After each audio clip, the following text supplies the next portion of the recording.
Magandang gabi, Kamisteryo TV. Ako nga po pala si Carlita. Paano kung ang batas na dapat ay nagpoprotekta sa iyo ang siya mismong bababoy sa iyong dangal? Paano kung ang katarungan ay hindi mo makuha sa mga tao, kundi sa madilim na sining ng kulam at barang? Bago tayo mag-umpisa, kung hindi ka pa nakasubscribe, parang awa mo na, mag-subscribe ka na. Araw-araw ako nag-u-upload ng video, kaya lagi kang manood. Kung ayaw mo, itatapon ko tong gamit ko. Ito ang aking kwento. Manyakis na pulis. Hinto, saan ang punta mo, nene? Bakit nagmamadali ka yata? Tingnan mo nga naman ang swerte ko ngayong gabi.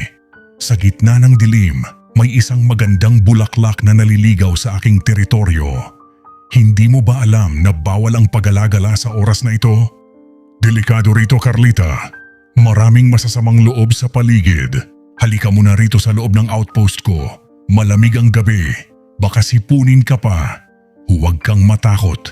Ako ang hepe rito. Ako ang batas.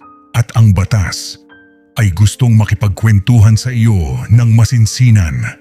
Bakit nanginginig ka? Mukha ba akong kakain ng tao? Halika rito, lapit ka pa ng kaunti.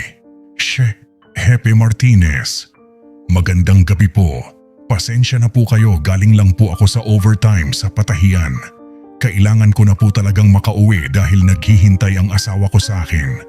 Malayo-layo pa po ang lalakarin ko. Sige na po, Hepe. Baka po nag-aalala na si Carlino. Maaga pa po ang gising ko bukas para magluto ng almusal namin. Nakikiusap po ako. Hayaan niyo na po akong dumaan. Wala naman po akong ginagawang masama. Sumusunod naman po ako sa lahat ng patakaran dito sa bayan natin. Parang awa niyo na po. Pauwiin niyo na po ako, Carlino. Yung asawa mong mukhang laging kulang sa kain. Ano namang maibibigay noon sa iyo na hindi ko kayang ibigay? Carlita, huwag kang masyadong formal sa akin. Sa loob ng outpost na ito, walang hepe, walang mananahi. Mayroon lang tayong dalawa. Alam mo, matagal ko na itong pinaplano. Ang bawat pagdaan mo rito sa harap ng presinto, pinagmamasdan ko ang bawat galaw mo. Ngayong gabi, walang Carlino na magliligtas sa iyo. Kaya huwag ka nang magmatigas. Kapag sumunod ka sa akin, baka bukas, hindi mo na kailangang mag-overtime sa Patahian. Ako na ang bahala sa iyo. Ano? Papasok ka ba ng kusa? O kailangan ko pa bang gamitan ka ng dahas? Huwag po. Bitawan niyo po ang braso ko. Masakit po, Hepe. Nagkakamali po kayo ng iniisip. May dangal po ako. Kahit mahirap lang kami ni Carlino, hindi ko kailanman ipagpapalit ang pagkatao ko. Bitawan niyo ako. Tulong. May tao ba diyan? Tulungan niyo ako. Hepe, pulis po kayo. Dapat kayo ang nagbabantay sa amin, hindi kayo ang nambabasto sa amin. Utang na loob, maawa kayo sa sarili niyo. Huwag niyo itong ituloy. Diyos ko po, si Carlita yon. Kitang-kita ko kung paano siya kinaladkad ni Hepe Martinez sa loob ng madilim na kwarto ng outpost. Gusto ko siyang sakloloan. Pero tignan mo yon. May baril si Hepe. Isang maling galaw ko lang. Baka ako ang itumban niyan at itapon sa ilog. Napakasama mo, Martinez. Wala kang puso. Pati ang isang marangal na babae gaya ni Carlita, hindi mo pinatawad. Wala akong magawa kundi ang manood sa malayo habang naririnig ko ang mga sigaw niya na dahan-dahang nawawala sa loob ng pader na, "Yan, Panginoon, patawarin niyo ako sa aking kaduwagan." Magsisigaw ka hanggat gusto mo. Walang makakarinig sa iyo rito. At kung may makarinig man, sa tingin mo ba may magtatangkang kalabanin ako? Ako ang hari dito sa San Martin Fernandez. Pumasok ka na sa loob. Huwag ka nang pumalag, Carlita. Habang lumalaban ka, lalo lang akong ginaganahan. Tingnan mo ang paligid mo. 4 na pader lang ang saksi. Walang CCTV, walang ibang pulis, at higit sa lahat walang Carlino na susulpot para iligtas ka. Alam mo ba kung gaano katagal ko itong hinintay? Ang bawat pag-irap mo sa akin sa tuwing dadaan ako sa inyo, akala mo ba hindi ko napapansin? Akala mo ba dahil hepe ako ay hindi ko nararamdaman ang pambabalewala mo? Ngayong gabi, lahat ng utang mo, babayaran mo sa akin. Hepe, nakikiusap po ako sa inyo. Parang awa niyo na. May asawa po ako, may pamilya po ako. Huwag niyo pong gawin ito sa akin. Isipin niyo po ang pamilya niyo, ang anak niyo o ang nanay niyo. Paano kung sa kanila gawin ito? Hepe, hindi pa po huli ang lahat. Bitawan niyo na ako. Hinding-hindi ko ito ipagsasabi kahit kanino. Mananahimik ako, pangako. Basta pakawalan niyo lang ako ng buo. Maawa po kayo sa kaluluwa niyo. Tumahimik ka. Huwag mong madamay-damay ang pamilya ko rito. Wala akong pakialam sa kaluluwa. Ang mahalaga sa akin ay ang ngayon. Napakaganda mo talaga kapag umiiyak. Ang bawat patak ng luha mo ay parang musika sa pandinig ko. Sige, magmakaawa ka pa. Mas gusto ko yan. Mas masarap ang tagumpay kapag ang biktima ay nakalubog sa putik. Walang makakaalam nito, Carlita. At kung magsumbong ka man, sino ang papaniwalaan nila? Ang isang hamak na mananahi o ang hepe ng pulisya na iginagalang ng alkalde? Demonyo ka, hindi ka tao. Ang unipormeng suot mo ay simbolo ng proteksyon, pero ginagamit mo lang itong balat kayo sa kabulukan mo. Isinusumpa kita, Martinez. Kahit anong gawin mo sa akin ngayon, hinding-hindi mo makukuha ang loob ko. At tandaan mo ito, may Diyos na nakakakita sa atin. Kung hindi man ako makakuha ng hustisya sa lupa, hahabulin ka ng karma hanggang sa kabilang buhay. Bitawan niyo ako. Hayop ka. Bitawan niyo ako. Kuya, ayusin mo yan ha. Siguraduhin mong hindi yan makakatakas ng hindi mo natatakot ng husto. Huwag kang mag-alala. Ako ang nakadati sa gate. Walang nakakita sa pagpasok niyo. Pero bilisan mo lang. Baka may biglang dumaan na taga-munisipyo. At yung babaeng yan, siguraduhin mong titikom ang bibig niyan paglabas niya rito. Alam mo na ang gagawin sa mga ganyang klaseng tao. Huwag kang mag-alala, kapatid. Alam ko ang ginagawa ko, Carlita, halika rito. Sabi ng huwag kang malikote. Huwag, hindi, patawad po. Carlino, kuya, ayusin mo ang sarili mo. Ayusin mo ang uniforme mo. Tingnan mo ang ginawa mo. Naging madugo ang nangyari. Pero huwag kang mag-alala. Nalinis ko na ang logbook. Walang record na pumasok ang babaeng ito rito. Carlita, makinig ka sa akin kung gusto mo pang makitang buhay ang asawa mo. Alam namin kung saan nakatira si Carlino. Alam namin kung anong oras siya pumupunta sa bukid. Isang tawag lang ni Kuya, pwedeng taniman niya ng droga o baril at palabasing ng laban. Gusto mo bang mabalo ng maaga? Mamamgahayop kayo, magkapatid kayong demonyo. Hindi pa ba sapat ang ginawa niyo sa akin? Bakit pati ang asawa ko ay idadamay niyo? Wala siyang kinalaman dito. Wala siyang kasalanan. Bakit napakasama ninyo? Pulis kayo. Dapat kayo ang nagliligtas sa amin, Kolya. Pero kayo ang pumapatay sa aming pagkatao. Pulis ako, Carlita. At sa bayang ito, ang salita ko ang batas. Kaya kung ako sa iyo, punasan mo na yang mga luha mo. Ayusin mo ang damit mo at lumabas ka na rito na tila walang nangyari. Kapag may nakakita sa iyo na umiiyak, sabihin mo ay nahulog ka sa kanal o hinaras ka ng mga tambay sa labas. Pero hinding-hindi mo babanggitin ang pangalan ko. Dahil sa oras na bumuka ang bibig mo, hindi lang ikaw ang magdurusa. Sisiguraduhin kong sa kulungan o sa kabaong ang bagsak ng asawa mong si Carlino. Maliwanag ba? Kuya, siguraduhin nating walang nakakita sa labas. Yung basurerong si Sitoy, parang nakita ko siyang umaaligid kanina. Kailangan nating tiktikan yun. Kapag nag-ingay yon, isasabay na natin siya sa paglinis. O ano na, tatayo ka ba riyan o gusto mong kaladkarin kita palabas? Lalabas na ako. Aalis na ako. Pero tandaan niyo ito, ang takot na ibinibigay niyo sa akin ngayon, babalik din sa inyo. Hindi man ako makapagsalita dahil sa takot, ang langit ang magiging saksi ko. Lalakad ako palabas ng pinto na ito na wasak ang dangal. Pero kayo, lalabas kayo sa mundong ito na wasak ang kaluluwa, kalokohan. Sige na, lumayas ka na. At huwag ka nang dadaan sa tapat ko kung ayaw mong maulit ang nangyari. Kapatid, bantayan mo yan hanggang sa makalayo. Siguraduhin mong walang kakausap sa kanya. Mahal ko, Carlita, Diyos ko, bakit ngayon ka lang? Kanina pa ako pabalik-balik dito sa pintuan. Teka, Carlita, anong nangyari sa iyo? Bakit ganyan ang ayos mo? Punit ang baro mo, punit ang palda mo, ang mga pasa mo sa braso. Carlita, tumingin ka sa akin. Sino ang gumawa nito sa iyo?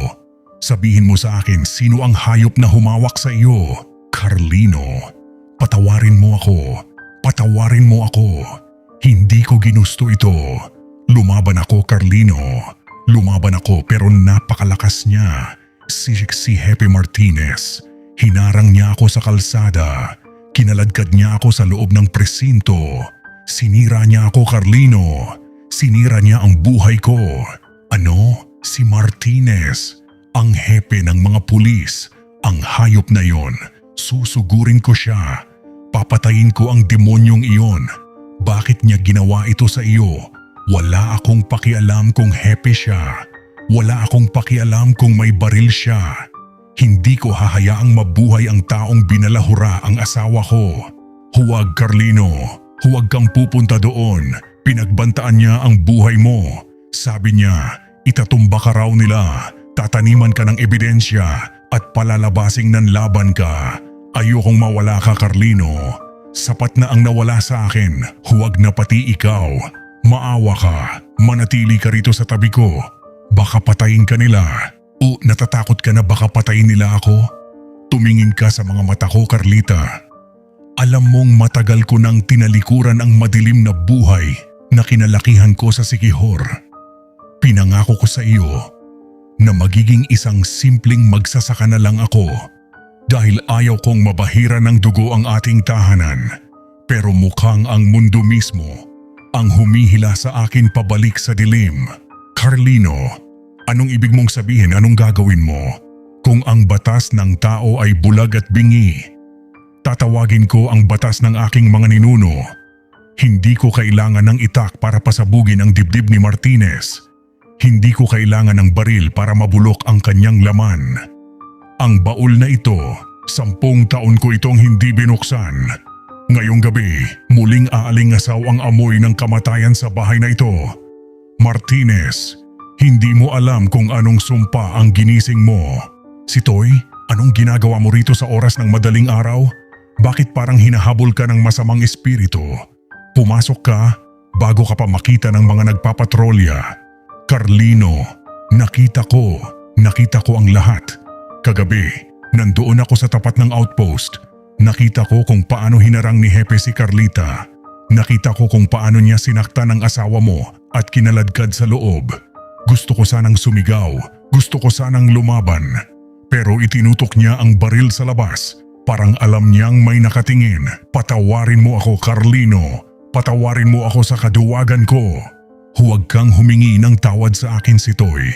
Sapat na ang dinala mong balita. Pinatunayan mo lang ang lahat ng hinala ko.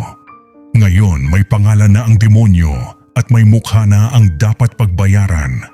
Sabihin mo sa akin, si Toy, nakita mo ba ang kapatid ng Hepe? Nandoon ba siya?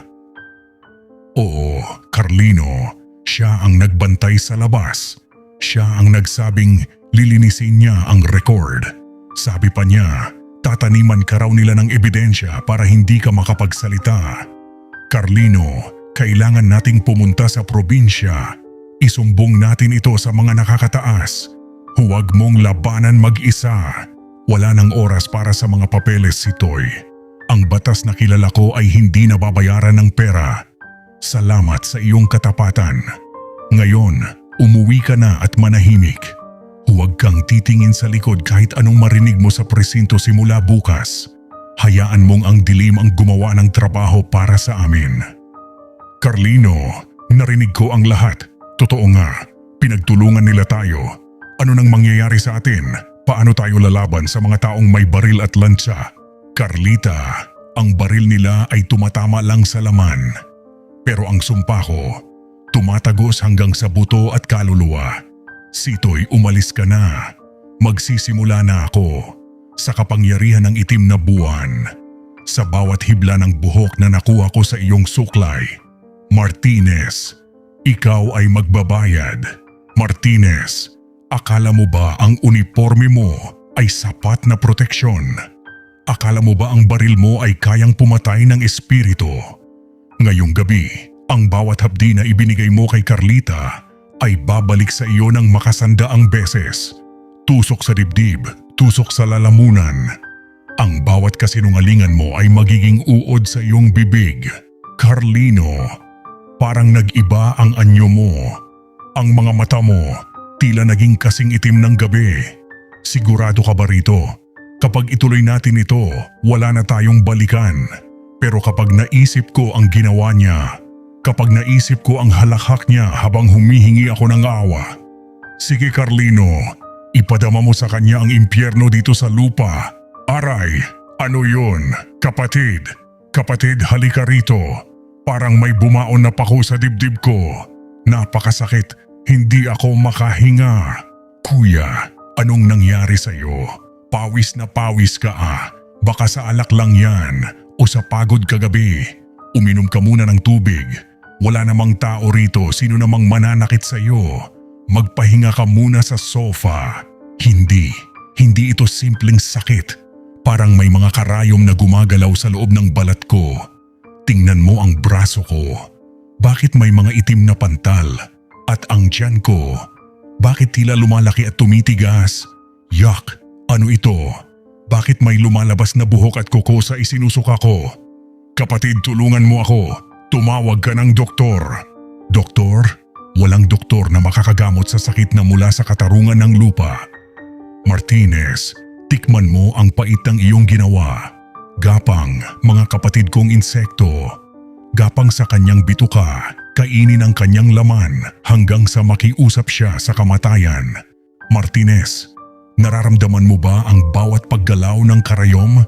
Hindi lang ito bakal, ito ang galit ni Carlita na nanunuot sa iyong mga ugat. Hihigpitan ko ang iyong hininga. Ang bawat hangin na lalasapin mo ay magiging kasing pait ng lason. Ang iyong balat na dati ay makinis sa yaman, ngayon ay magiging pugad ng mga uod. Hindi ko na kaya, kapatid. Tingnan mo ang mga hita ko. Bakit may mga gumagalaw sa ilalim ng balat ko? Ang kati, napakasakit. Parang may libu-libong langgam na kumakain sa laman ko. At ang amoy, bakit amoy nabubulok na bangkay ang buong katawan ko? Tulong! Dalhin niyo ako sa Maynila. Hindi ito ordinaryong sakit. Kuya, ayaw kitang iwan pero hindi ko na matagalan ang amoy mo. Ang mga doktor kanina, hindi rin nila malaman kung bakit naglalabasan ang mga itim na likido sa mata mo. Kuya, aminin mo na. Hindi kaya dahil ito sa ginawa natin kay Carlita? Magmakaawa na tayo sa kanya. Baka sakaling bawiin niya ang anumang ginawa nila sa iyo. Tumahimik ka. Hindi ako susuko sa isang mananahi at sa isang magsasaka. Ako ang hepe. Walang mangkukulam na tatalo sa akin. Argshe. Ang tiyan ko, parang pumuputok ang loob ko. Naririnig mo ba yon, Carlino? Parang naririnig ko ang sigaw niya hanggang dito. Sabi nila, ang mga masasamang damo ay matagal mamatay. Pero hindi nila sinabi na ang paghihintay sa kamatayan ang pinakamabigat na parusa. Sapat na ba ito, Carlino? O gusto mo pang ituloy? Hindi pa sapat, Carlita. Ang sugat sa katawan ay naghihilom, pero ang sugat sa dangal ay panghabang buhay. Hahayaan ko siyang mabuhay. Hahayaan ko siyang makita ang sarili niyang unti-unting naglalaho. Martinez, hindi ka mamamatay ng mabilis. Iikutin mo muna ang lahat ng ospital. Uubusin mo ang lahat ng pera mong galing sa nakaw hanggang sa wala nang matira sa iyo kundi ang takot. Kapatid, bakit ang dilim? Buksan mo ang ilaw. Ayan na naman sila. Nakikita mo ba? Sa sulok ng kwarto, nandoon si Carlita. Pero hindi siya umiiyak. Tumatawa siya. Bakit siya tumatawa? Sabihin mo sa kanya tumigil siya. Parang awa mo na. Tanggalin mo ang mga uod na ito sa mata ko. Hindi ko na makita ang sarili ko sa salamin. Kuya, wala si Carlita rito. Tayo lang dalawa. Pero kuya, yung amoy mo, abot na hanggang labas ng bahay. Tinatanong na ng mga kapitbahay kung may patay na hayop ba tayo rito. At may masamang balita ako. May mga lalaking nakabarong sa munisipyo. Mga taga-NBI raw sila. Nagtatanong sila tungkol sa mga huling report mo bago ka nagkasakit. Kuya, hindi ko na kayang itago ito. Bibitay tayong dalawa. Huwag mong sasabihin. Sabihin mo nagbakasyon ako. Sabihin mo may malubha akong sakit na nakakahawa para hindi sila lumapit. Arka, ang mga karayom. Carlino, alam kong ikaw ito. Itigil mo na. Papatayin kita, Carlino. Isasama kita sa impyerno. Sumigaw ka, Martinez. Ang bawat mura mo ay dagdag na pako sa iyong kabaong. Sa bawat tibok ng iyong pusong marumi, isang patak ng lason ang aking ibubuhos. Hindi ka makakatakas sa NBI, pero mas hindi ka makakatakas sa akin. Carlita, tingnan mo. Ang manika ay nagsisimula ng mangitim. Ibig sabihin ang kanyang dugo ay unti-unti nang nagiging putik. Hayaan mo siyang mabulok, Carlino, pero huwag mo siyang patayin agad. Gusto kong makita niya ang pagdating ng katarungan. Gusto kong maramdaman niya ang kahihiyan bago siya tuluyang lamunin ng lupa. Gusto kong makita ng buong bayan kung anong klaseng halimaw ang nagtago sa likod ng uniforme. Hepe Martinez, buksan mo ang pinto. Alam naming narito ka sa loob. Huwag mo nang hintayin na gibain namin ito. May dala kaming search warrant at arrest warrant para sa kasong rape at grave misconduct. Martinez, lumabas ka na. Gibain ang pinto. Ngayon na, NBI ito. Huwag kayong kikilos. Martinez, nasaan ka? Diyos ko, ano itong amoy na ito? Parang may 10 taon ng patay sa loob ng bahay na ito. Magsuot kayo ng mask. Search the perimeter. Huwag po, parang awa nyo na. Huwag nyo siyang saktan. May sakit ang kuya ko. Hindi namin alam kung anong nangyayari sa kanya. Huwag kayong lalapit sa kwarto niya, baka mahawa kayo. Kasalanan ko rin. Kasalanan ko dahil hinayaan ko siya. Patawarin nyo ako. Tumabi ka. Hepe Martinez, under arrest ka sa kasong... Ano ito? Tao pa ba ito? Mga kasama, tumawag kayo ng ambulansya.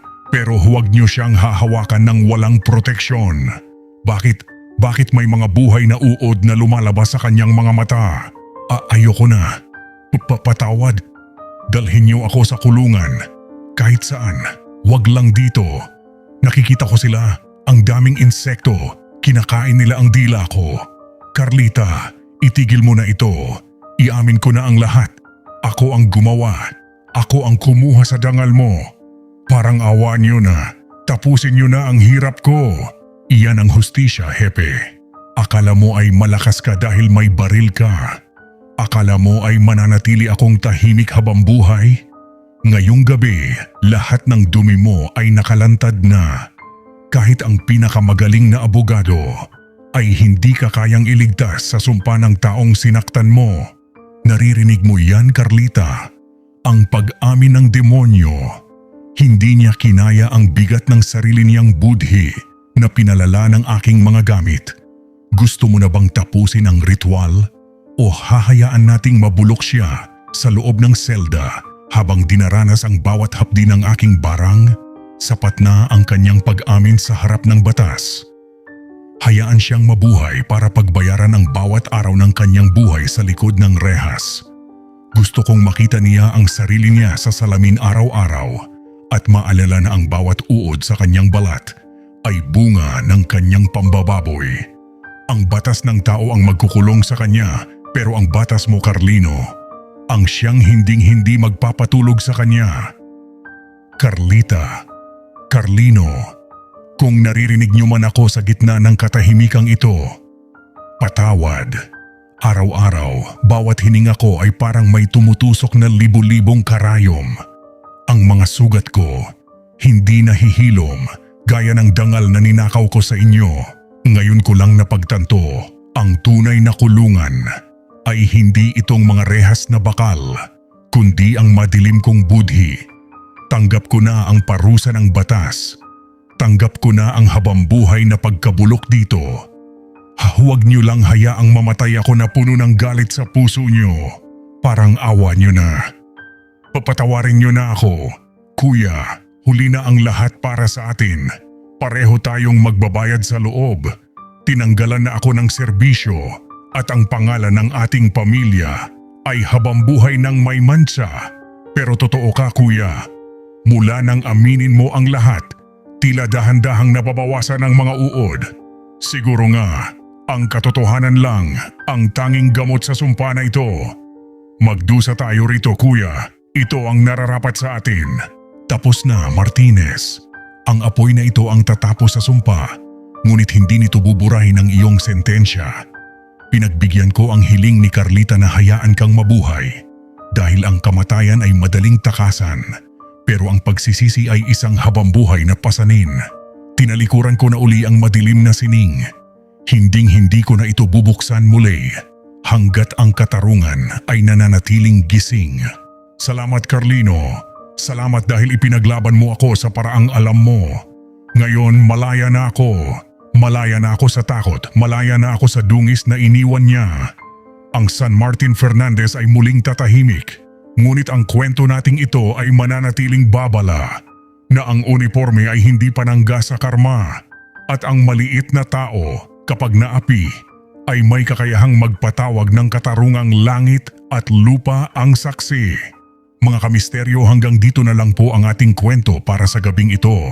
Pero bago kayo matulog, may isang pakiusap lang po ako.